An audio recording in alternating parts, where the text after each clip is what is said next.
Hello everyone, a very good evening to you all. To all my viewers, to all my dear students and to all my dear friends.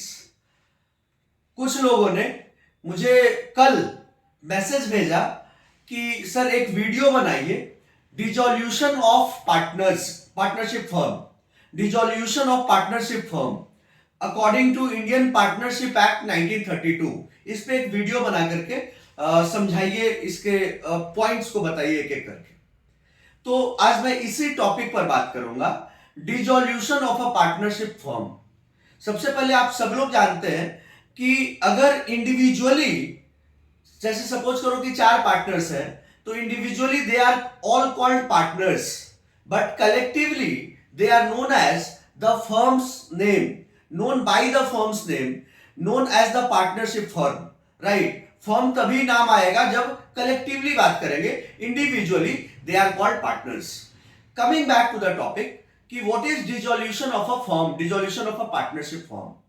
तो according to Indian partnership act 1932, according to section 39, according to section 39, the dissolution of the partnership firm is the dissolution of the complete relationship of partnership between the partners और amongst the partners। मैं between इसलिए बोल रहा हूं कि जब 2 partner हैं तब between ही होगा, 2 से ज्यादा होंगे तो among की बात करेंगे। तो there is say stoppage, there is a breakdown, there is a complete breakdown। dissolution तो यही है ना, खत्म हो जाना। there is a complete breakdown of the relation of partners of the activity of the business activity of the partnership firm। complete breakdown हो जाना को बोलते हैं dissolution of partnership, that comes to an end, खत्म हो जाता है। तो सवाल यह है कि किस किस तरह से डिसोल्यूशन ऑफ पार्टनरशिप फर्म होता है। तो सबसे पहला पॉइंट है, इसके कुछ कुछ पॉइंट्स हैं, जिसमें सबसे पहला पॉइंट है, मेजर इसके 5 पॉइंट्स है। से पहला पॉइंट है बाय अग्रीमेंट, दूसरा पॉइंट है कंपल्सरी डिसोल्यूशन, तीसरा पॉइंट है कि dissolution of the partnership firm on the happening of a certain contingency, चौथा पॉइंट है dissolution of notice in partnership firm at will, पांचवा पॉइंट है dissolution of the partnership firm by the honourable court. तो सबसे पहले point पे आते हैं बाय अग्रीमेंट।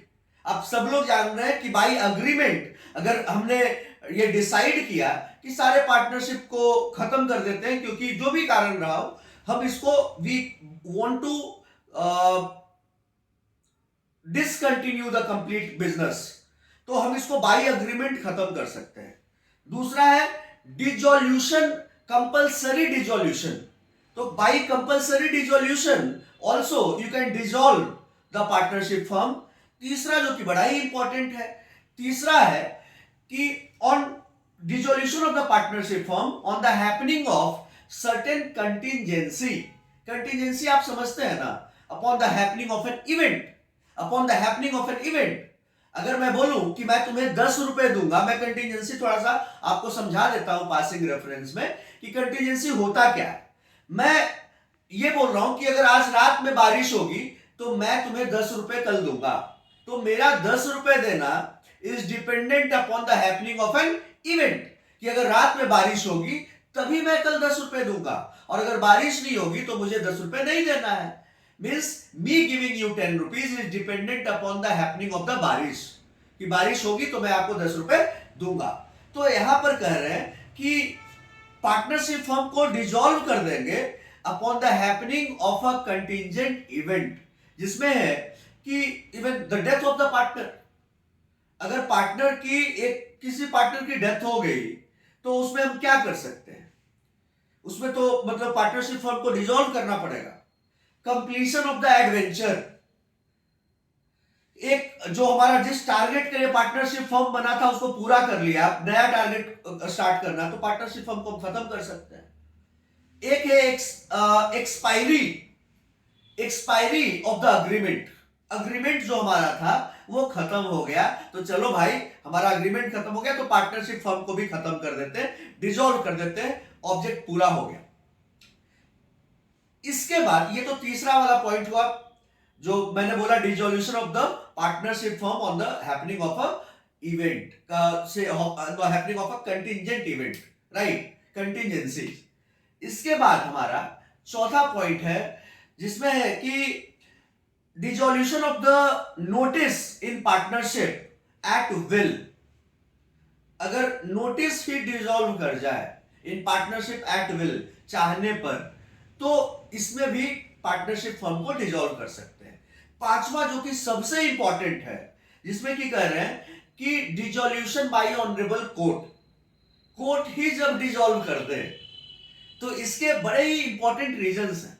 मान लो कोई पार्टनर पागल हो गया, अनसाउंडनेस ऑफ माइंड हो गया, he is suffering from some unsoundness of mind, recurrent attack और व्हाटएवर, तो उसमें क्या करेंगे, पार्टनरशिप फर्म को तो हमें खत्म करना ही पड़ेगा। नेक्स्ट पॉइंट, अगर पार्टनरशिप में परसिस्टेंट ब्रीच हो रहा है, बार बार कोई ना कोई पार्टनर गलत कर रहा है, उसको बार बार बताया जा रहा है कि ये मत करो ये मत करो, लेकिन बार बार वो वही काम कर रहा है। नेक्स्ट, किसी भी पार्टनर की एक्टिविटी है जो कि इंजूरियस है for the companies interest, for the companies interest, company के इंटरेस्ट के लिए किसी पार्टनर की एक्टिविटी जो है वो गलत है, इंजूरियस है, कैपिटल वाइज लॉस कर रहा है, जहां पर ये लगे, नेक्स्ट पॉइंट बता रहा हूं, जहां पर ये लगे कि now the dissolution of the partnership firm is fair, just and equitable, सही टाइम है, खत्म कर दो। इसके अलावा पॉइंट है कि जहां पर बार बार लगातार कंपनी जो है, फर्म जो है, जो पार्टनरशिप फर्म है, सॉरी मैंने कंपनी बोला, पार्टनरशिप फर्म जो है वो लगातार लॉस में जा रहा है, लगातार लॉस में जा रहा है, तो क्या करोगे, उसको फिर कंटिन्यू करने का कोई ऑब्जेक्ट बचता नहीं है। अगर हमारा पार्टनरशिप फर्म लगातार लॉस में जा रहा है, ठीक है, तो यही सब मेन पॉइंट्स हैं जिस पर कि honourable court can go for the dissolution of the partnership firm, right.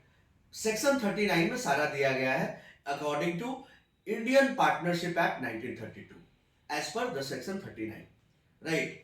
तो मैंने सारे पॉइंट्स को तोड़ तोड़ करके बताया और आपको समझाने की कोशिश की है। I hope that you would like the video. और किसी भी टॉपिक पर आपको वीडियो चाहिए, किसी भी कॉम्प्लेक्स इश्यूज पर वीडियो चाहिए, किसी भी लॉ के सब्जेक्ट पर अगर आपको दिक्कत आ रही है किसी भी टॉपिक को लेकर के, you can message us, you can comment, right, and keep yourself stay tuned on the YouTube channel of Chanakya Judicial Academy and Chanakya Clerk Classes, the biggest brand in law in India. Thank you everyone. Jai Hind.